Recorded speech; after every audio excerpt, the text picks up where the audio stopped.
I don't. As a rule, I don't do New Year's resolutions. However, there is one change I'm intending to make this year.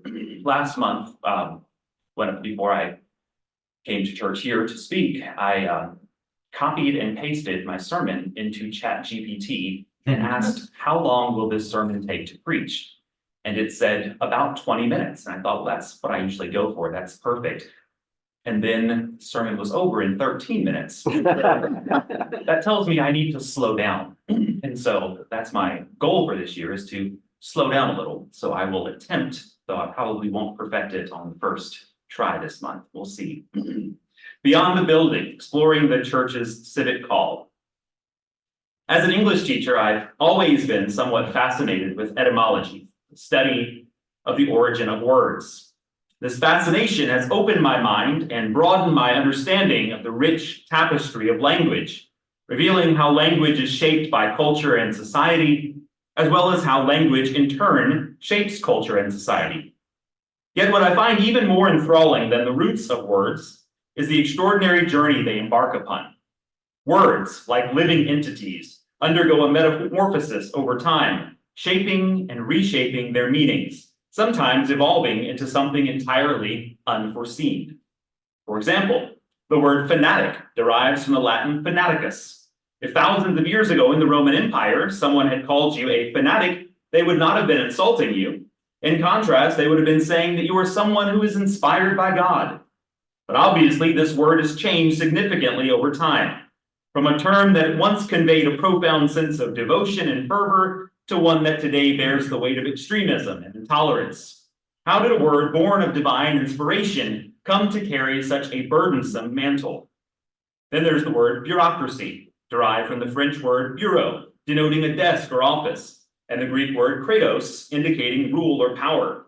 Initially, a bureaucracy represented a system designed for efficient government. However, in our contemporary discourse, it conjures images of red tape, complexity, and inefficiency. The word awful once meant inspiring awe or admiration. Egregious was once used to describe someone or something that was distinguished or eminent. And minion was once a word for someone dear to you.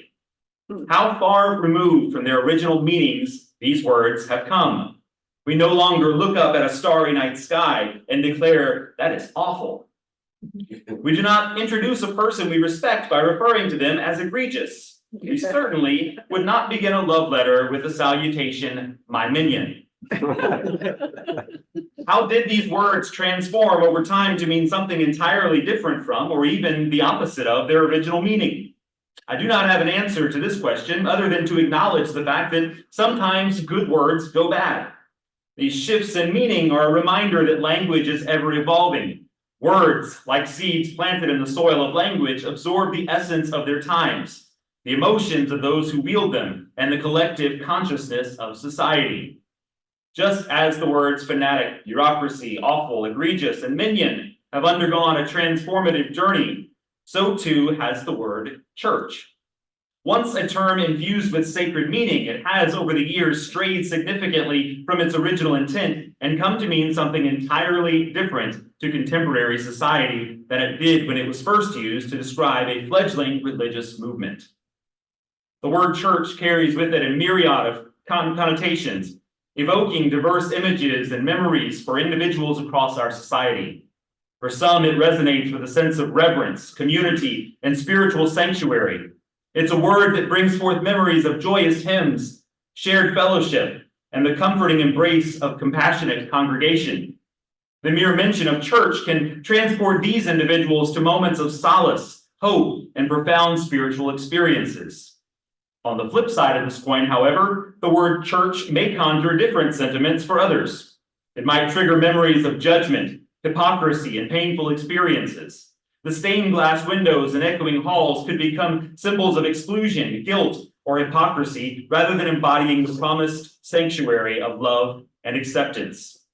The word might stir memories of divisions, scandals, or encounters with self-righteousness that have left wounds on the hearts of those who once sought solace within the walls of a church.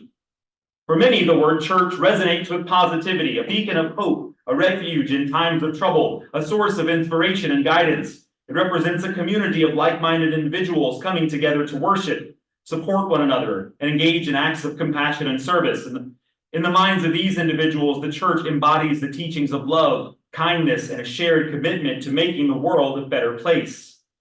However, there are those who, upon hearing the word church, cannot shake the shadows of negative experiences. It may remind them of dogma, exclusion, or moral judgments that have caused pain or alienation. The term might trigger memories of hierarchical structures, institutional flaws, or historical controversies that have tarnished the reputation of the church in their eyes.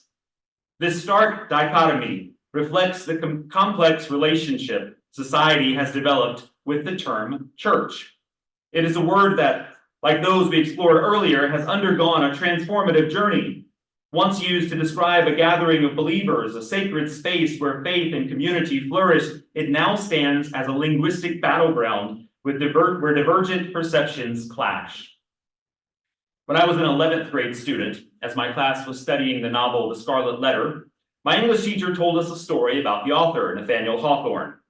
She relayed to us that Hawthorne's name was originally spelled Hathorne, but when he learned of his ancestors' involvement in the Salem witch trials, he wanted so badly to distance himself from his ancestors that he changed his name by adding the letter W to its spelling.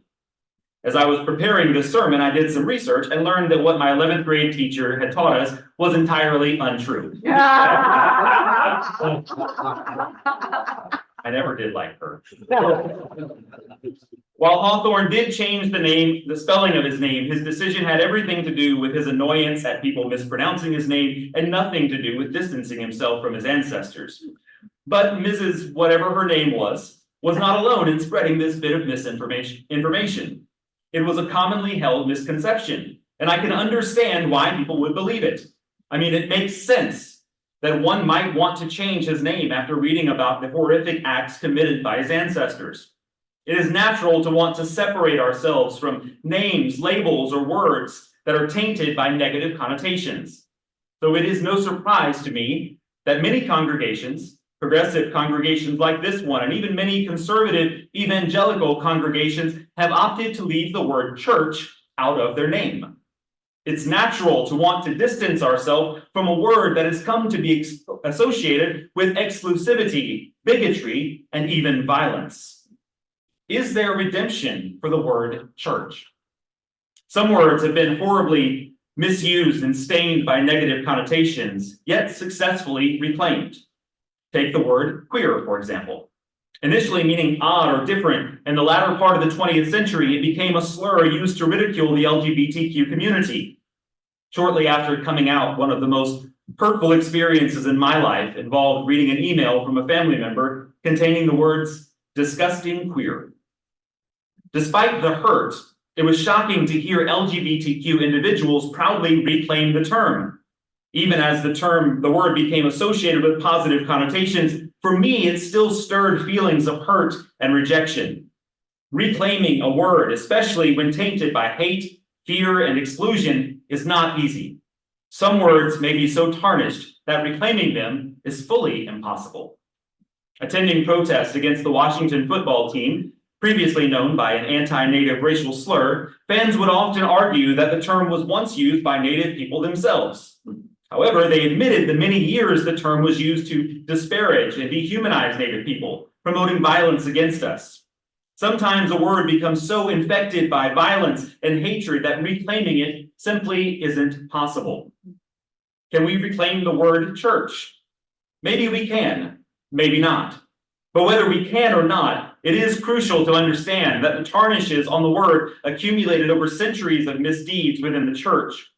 When initially used to describe an early assembly of disciples following a Jewish teacher, it did not carry the negative connotations it does today. In the New Testament, the word translated as church is ekklesia, an ancient Greek term derived from the verb ekkaleo, meaning to call out or to assemble. An ekklesia referred to any assembly or gathering of people. An ekklesia wasn't necessarily a religious gathering. In fact, it was more commonly used to describe a gathering of citizens in a city-state, especially in ancient Athens. This denoted a political assembly where citizens came together to discuss and make decisions on civic matters such as laws, policies, and public affairs. Importantly, an ecclesia was not a building. It wasn't a gathering of Christians or adherents to any specific religion. It wasn't a place where people went to be told what to think, what to believe, or how to live. Nor was it a safe space to gather only among those who shared the same beliefs. The essence of ecclesia was rooted in the collective assembly of people transcending religious boundaries and serving as a forum for civic engagement and discourse. Ecclesia was where you went to meet with people who held different views, different values, people who could open your eyes to inequality and injustices that you were blind to, and people who offered solutions you had previously not considered. Ecclesia was not a place where like-minded individuals gathered to feel superior to those who held different beliefs. It was where people with conflicting beliefs gathered to challenge their beliefs. Ecclesia was where you went to meet with people who held different views, different values, people who could open your eyes to. I just read that, sorry. Ecclesia was years ago, after the horrific shooting at Mother Emanuel AME Church in Charleston. President Obama delivered a powerful eulogy in which he spoke out about the very real consequences of racism in our nation's lack of sensible gun control legislation. Before he even had a chance to exit the pulpit, political pundits immediately pounced, criticizing him for making this shooting political, and especially for raising such issues in a church.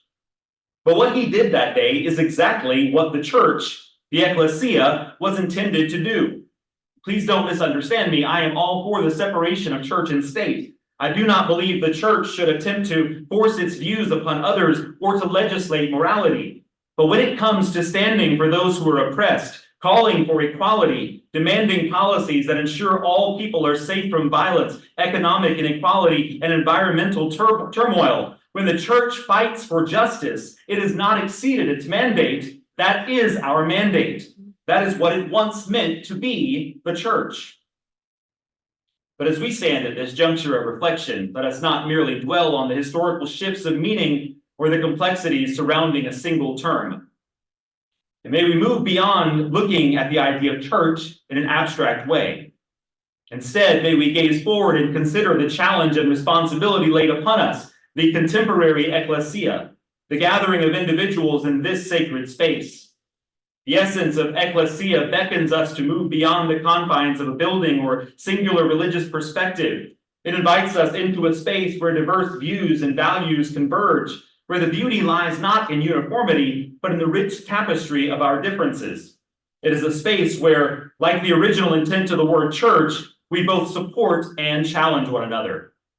In this ecclesia, let us not forget that our commitment is not to a specific dogma or exclusive ideology, but to the higher calling of identifying societal issues and collectively seeking solutions that benefit the greater good. Our task is to embody the true spirit of ecclesia, a gathering that is open, inclusive, and unbound by the limitations of one religion or one way of thinking. It is easy to be a community that thrives on similarity, where like-minded individuals gather to affirm their beliefs and look down on those with differing perspectives. But the challenge is to be a true ecclesia, a community where people with conflicting beliefs come together not to reinforce their own convictions, but to courageously challenge and refine their understanding. As we move forward from this reflection, let our ecclesia be a dynamic force in our society. Let us actively engage in the world, recognizing that the true power of our gathering lies not in isolation, but in connection with each other and with the broader community. Let our ecclesia be known for its commitment to justice, its relentless pursuit of equity, and its unwavering dedication to the well-being of all. In the original meaning of the word church, there was a sense of purpose, a calling that went beyond the walls of a physical structure. It was about assembling to collectively uplift and to challenge, to seek the divine in both the familiar and the unfamiliar. Can we, in the true spirit of ecclesia, rise to this calling? I posed the question earlier, can we reclaim the word church? I will say the best I've seen anyone reclaim this word was right here in this room during afterthoughts, when a wise member of this congregation, Cherry, declared passionately, "This is my church." This rather simple statement resonated with me in a profound way. Maybe I am reading too much into her statement, but what it said to me was the church as a whole may have done some horrific things throughout history, and churches today may continue to act in a way that tarnishes the word church, but nevertheless, this is my church. This gathering of diverse people holding diverse religious beliefs and ideas, this inclusive, welcoming community, this is my church. As you all know, I've recently moved from Savannah, just yesterday, in fact, where I've lived for the past 15 years. This also meant leaving the church that has been a home to me for the past decade. But as much as I love the church that I am a member of, I don't feel like I'm leaving. Because whether I'm here in Statesboro, down in Brunswick, preaching for or visiting another congregation, or attending the closest UU church to my new home, the Unitarian Church in Charleston, whenever I am gathered among people who challenge me, people who allow me to question even if they don't have the answers, people who may not agree with me on every issue, but who seek to make the world a better place, I have found my ecclesia. I have found my church. Amen, and may it be so. May we continue to reflect on the message as we listen to Room at the Table by Carrie.